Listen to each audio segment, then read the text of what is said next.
Existe um tesouro que muitos cristãos carregam, mas que, sem perceber, estão deixando escapar pelas mãos. É a riqueza da presença de Deus, a abundância de uma vida plena que vai muito além do dinheiro. Você já parou para pensar que a prosperidade, a verdadeira, aquela que abrange todas as áreas da nossa vida, não é apenas um presente de Deus, mas o resultado de uma caminhada diária? Existem padrões, hábitos sutis que minam a nossa fé, esgotam a nossa energia e, por fim, nos levam a um estado de pobreza espiritual e muitas vezes material. Não estou falando apenas de finanças. Estou falando sobre uma pobreza de propósito, uma escassez de alegria e uma falta de esperança. Se você sente que, apesar de todo o seu esforço, a sua vida espiritual não avança, ou que as bênçãos de Deus parecem distantes, este vídeo é para você.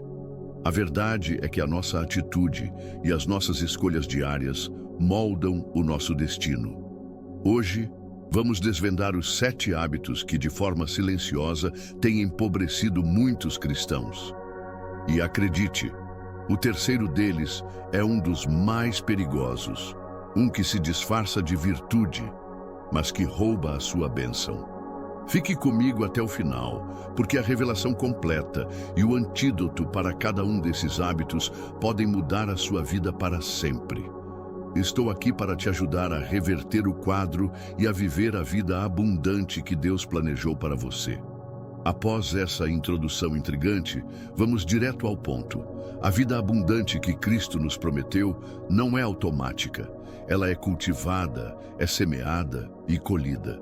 E como em qualquer plantação, existem pragas que podem arruinar a colheita. Os hábitos que vamos discutir hoje são essas pragas. Eles são silenciosos, disfarçados de normalidade, mas têm o poder de sugar a seiva da sua fé, deixando-o fraco e espiritualmente empobrecido. Eu sei que a vida é corrida, que os desafios são imensos, mas o que você está prestes a descobrir vai te fazer parar e reavaliar o seu dia a dia. O primeiro hábito que empobrece um cristão, e talvez o mais fundamental, é a falta de intimidade com Deus. Eu sei que isso parece óbvio, mas pare e reflita por um instante. Como está a sua vida de oração e a sua leitura da palavra? A Bíblia, que é a carta de amor de Deus para a humanidade, muitas vezes fica fechada na estante. A oração, que é o nosso oxigênio espiritual, é reduzida a um pedido rápido antes de dormir ou a um clamor desesperado em meio a uma crise. É impossível ter uma vida plena e próspera, no sentido bíblico, estando desconectado da fonte. Jesus mesmo disse em João 15:5, Eu sou a videira, vós sois os ramos, quem está em mim e eu nele, esse dá muito fruto, porque sem mim nada podeis fazer. Pense em um ramo que é cortado da videira. Por mais bonito que seja, ele murcha e morre. Ele perde a seiva, a nutrição, a vida. Da mesma forma, quando negligenciamos o tempo a sós com Deus, nós murchamos. Perdemos a sensibilidade espiritual, a direção e o poder. A oração não é um monólogo, é uma conversa. É um tempo de comunhão, de ouvir a voz de Deus, de derramar o nosso coração e ser preenchido pelo Espírito Santo. A leitura da Bíblia não é apenas um estudo teológico, é um alimento para a alma. É a espada do Espírito, a nossa luz para o caminho e a nossa bússola moral. Se você quer reverter a pobreza espiritual e material, o primeiro passo é priorizar o seu relacionamento com o Criador. Afaste-se do barulho do mundo por alguns minutos todos os dias e se reconecte. Em seguida, o segundo hábito, que é um veneno sutil e se infiltra na nossa alma, é o espírito de murmuração e ingratidão. Quantas vezes ao longo do nosso dia reclamamos? Reclamamos do trânsito, do chefe, da falta de dinheiro, das pessoas, da vida. Reclamamos de tudo, menos de nós mesmos. A murmuração é como uma ferida aberta que atrai infecção. A gratidão, por outro lado, é um curativo que acelera a cicatrização. A Bíblia nos ensina em 1 Tessalonicenses 5,18 a dar graças em todas as circunstâncias. Isso não significa que devemos ser gratos pelo mal, mas que devemos ser gratos em meio ao mal, por causa da presença e da fidelidade de Deus. A murmuração nos cega para as bênçãos que já temos, e a ingratidão fecha a porta para as bênçãos que estão por vir. Lembre-se do povo de Israel no deserto. Eles viram milagres diários, mas continuaram a reclamar. E qual foi o resultado? A murmuração os impediu de entrar na terra prometida. A mentalidade de escassez, de falta, de que eu mereço mais, nos aprisiona em um ciclo de pobreza. A gratidão nos liberta. Ela muda a nossa perspectiva, eleva a nossa alma e nos alinha com o coração de Deus. Se você ainda não se inscreveu neste canal, faça isso agora e ative o sininho para não perder os próximos vídeos. Este conteúdo pode ser o ponto de virada na sua jornada de fé. E se este vídeo já está tocando seu coração, deixe o seu gostei e ajude-nos a levar essa mensagem a mais pessoas. Antes de revelarmos o terceiro hábito, que é um dos mais perigosos e traiçoeiros, eu quero te fazer uma pergunta para reflexão. Como você tem cultivado a sua intimidade com Deus? E como você tem combatido o espírito de murmuração na sua vida? Deixe seu comentário abaixo. Vamos construir uma comunidade de fé e superação. Acredite em mim, o hábito número 3 se esconde à vista de todos e é confundido com uma virtude. Ele é o ladrão silencioso da sua unção, do seu chamado e das suas finanças. A sua vida pode estar em risco se você não aprender a identificá-lo e combatê-lo. Fique ligado. No último segmento, mergulhamos nos 2 primeiros hábitos que empobrecem um cristão: a falta de intimidade com Deus e o espírito de murmuração.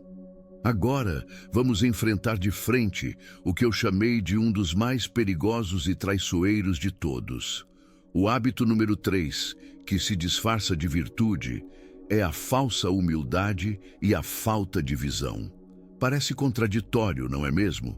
A Bíblia nos ensina a ser humildes. Jesus mesmo é o nosso maior exemplo de humildade. No entanto, muitos cristãos, de forma inconsciente, confundem a humildade com a mediocridade, com a falta de ambição ou com o medo de sonhar grande. Eles se contentam com o mínimo, com a vida ok, porque acham que buscar a excelência ou o sucesso é sinal de soberba. Mas a verdade é que Deus é um Deus de abundância. Ele não nos criou para uma vida pequena e limitada. Ele nos chamou para ser a cabeça e não a cauda, para estar por cima e não por baixo. A falsa humildade nos leva a aceitar menos do que Deus tem para nós. Ela nos impede de desenvolver os dons e talentos que Ele nos deu. É como o servo da parábola dos talentos, que enterrou o seu talento por medo e inércia. Ele não agiu por orgulho, mas por uma falsa humildade que o impediu de multiplicar o que lhe foi dado. O resultado? Ele foi chamado de mau e negligente. Deus nos chamou para sermos luz do mundo e sal da terra. Isso exige que sejamos excelentes em tudo o que fazemos, que sejamos líderes, que tenhamos uma visão audaciosa, que sejamos a prova viva do poder de Deus em nossas vidas. A falta de visão nos torna espiritualmente míopes, incapazes de enxergar o futuro glorioso que Deus tem para nós. Provérbios 29:18 diz que, onde não há visão, o povo perece. A falta de uma visão clara, de um propósito de vida definido por Deus, nos deixa à deriva, vulneráveis às tentações e ao empobrecimento em todas as áreas. Ser humilde não é ser pequeno, é reconhecer que todo o nosso potencial e sucesso vem de Deus. Humildade é saber que podemos fazer grandes coisas não por nossa própria força, mas pelo poder do Espírito que habita em nós. Em seguida, o 4º hábito que nos empobrece é a procrastinação espiritual. A procrastinação não é apenas um problema de agenda. No contexto da nossa fé, ela é uma armadilha que nos paralisa. Quantas vezes você já disse, vou orar amanhã, vou ler a Bíblia depois, vou perdoar na semana que vem? A procrastinação espiritual adia o nosso crescimento, adia a nossa cura e, o mais importante, adia o nosso encontro com o propósito de Deus. O livro de Tiago, em 4,17, nos lembra: aquele, pois, que sabe fazer o bem e não o faz, comete pecado. Quando adia a obediência a um chamado de Deus, seja para evangelizar, para servir, para perdoar ou para mudar um mau hábito, você está empobrecendo a sua própria alma. A procrastinação é o ladrão do seu tempo e da sua oportunidade. Deus tem um tempo perfeito para tudo, e a nossa prontidão em agir no tempo de Deus é o que destrava as bênçãos. A vida de fé é uma jornada de ação e movimento. Não espere pelas circunstâncias perfeitas para começar a viver o que Deus tem para você. A hora de agir é agora. Antes de passarmos para o quinto e crucial hábito, eu te convido a compartilhar este vídeo com alguém que você sabe que precisa ouvir essa mensagem. Talvez um amigo, um familiar que está enfrentando um momento de desânimo. Você pode ser o instrumento de Deus para a vida dessa pessoa. O quinto hábito, que silenciosamente empobrece os cristãos, é a falta de generosidade e o apego ao materialismo. Jesus ensinou que onde estiver o vosso tesouro, aí estará também o vosso coração. Em Lucas 12:34, essa verdade é colocada de forma direta. A nossa generosidade, nosso dízimo e nossas ofertas não são uma obrigação, mas um ato de adoração e confiança. É uma declaração de que Deus é a nossa fonte e não o nosso salário. O apego ao dinheiro, o medo de perder, a avareza nos aprisiona. Essa atitude sufoca a nossa capacidade de dar e, consequentemente, de receber. Lembre-se que Deus ama ao que dá com alegria. Ele não precisa do seu dinheiro, mas Ele quer o seu coração. E a generosidade é a prova de que nosso coração pertence a Ele. O materialismo, por sua vez, é a idolatria moderna. É a busca incessante por mais bens materiais, status e conforto que nos cega para as realidades espirituais. Ele nos promete felicidade, mas nos entrega uma escravidão vazia. A prosperidade que vem de Deus é diferente. Ela é para que sejamos instrumentos de bênção, para que possamos abençoar a outros. O ato de dar nos liberta do medo e nos conecta ao fluxo de bênçãos de Deus. Que tal deixar seu comentário abaixo e nos dizer qual desses hábitos até agora mais te impactou? Eu quero ler as suas reflexões. Ficou claro que o nosso crescimento e prosperidade estão diretamente ligados à nossa obediência e atitude. Mas ainda faltam 2 hábitos poderosos que, se não forem combatidos, podem destruir a sua fé e a sua vida. Nas partes anteriores, expusemos 5 hábitos que silenciosamente roubam a nossa riqueza espiritual: a falta de intimidade com Deus, a murmuração, a falsa humildade, a procrastinação e a falta de generosidade. Agora, vamos abordar os 2 últimos hábitos, que estão profundamente conectados com o nosso relacionamento com o próximo e a nossa própria alma. Eles têm o poder de nos isolar, de nos aprisionar e de impedir o fluxo de bênçãos de Deus em nossas vidas. O 6º hábito que empobrece um cristão é o isolamento e a falta de comunhão. Deus nos criou para viver em comunidade. O corpo de Cristo não é uma metáfora vazia, é a realidade da nossa fé.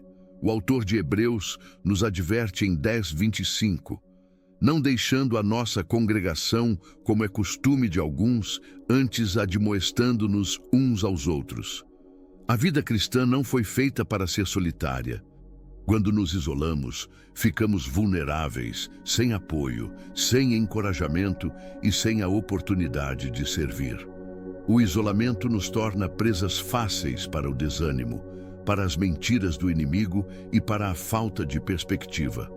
É na comunhão com outros crentes que somos fortalecidos, que aprendemos, que somos corrigidos e que encontramos o suporte necessário para os momentos difíceis. A igreja não é um prédio, é um corpo de pessoas unidas por uma mesma fé. É onde compartilhamos nossas vitórias e choramos nossas dores. O isolamento impede que o Espírito Santo flua através de nós e para nós. Ele empobrece a nossa alma porque nos priva do amor, da responsabilidade mútua e da edificação. Se você se sente sozinho ou desanimado na sua jornada de fé, a resposta não é se afastar, mas se aproximar da sua família em Cristo. Encontre um grupo de pessoas que te motive, que te desafie a crescer e que te lembre da fidelidade de Deus. E por fim, o sétimo hábito que nos aprisiona e empobrece é a falta de perdão. O perdão é um dos temas centrais do Evangelho. Jesus nos perdoou na cruz e Ele nos ordena a perdoar. Em Mateus 6, 14 e 15, Ele deixa claro: porque se perdoardes aos homens as suas ofensas, também vosso Pai Celestial vos perdoará a vós. Se, porém, não perdoardes aos homens as suas ofensas, também vosso Pai vos não perdoará as vossas ofensas. A falta de perdão é como uma corrente que nos prende a quem nos ofendeu. É como beber veneno e esperar que a outra pessoa morra. A amargura, o ressentimento e a raiva corroem a nossa alma e nos impedem de experimentar a plenitude da vida que Deus planejou para nós. Muitas vezes, a razão pela qual não experimentamos o poder e as bênçãos de Deus é um coração que se recusa a perdoar. Talvez você esteja carregando uma dor de anos, uma mágoa que se tornou parte da sua identidade. Eu sei que perdoar não é fácil, mas é a chave para a sua liberdade. Não perdoamos porque o outro merece, perdoamos porque nós precisamos da liberdade que o perdão traz. O perdão liberta o ofensor, mas, acima de tudo, liberta o ofendido. Ele abre as portas para a cura, para a paz interior e para que o Espírito de Deus possa fluir sem obstáculos em sua vida. E agora eu te convido para um momento de reflexão. Como você tem se relacionado com a sua igreja local? E existe alguém que você precisa perdoar para finalmente se libertar? A verdade de Deus está aqui, mas a decisão de colocá-la em prática está em suas mãos. Antes de chegarmos à conclusão final, onde vou te dar o antídoto para cada um desses hábitos e fazer um apelo poderoso para a sua vida, se você ainda não deixou um comentário sobre qual hábito mais te impactou, faça isso agora. Sua história e sua reflexão podem inspirar outras pessoas a mudarem suas vidas. A vida abundante que Deus tem para nós não é uma teoria, é uma realidade que pode ser alcançada por meio de hábitos simples, mas poderosos, de obediência e fé. Os 7 hábitos que discutimos não são apenas conselhos de autoajuda, são princípios bíblicos que, se negligenciados, empobrecem nossa caminhada. Mas a boa notícia é que você tem o poder de reverter cada um deles. E na parte final, vamos descobrir como. Chegamos ao ponto crucial da nossa jornada. Discutimos os 7 hábitos que silenciosamente empobrecem a vida de um cristão. Mas a nossa história não termina com o problema.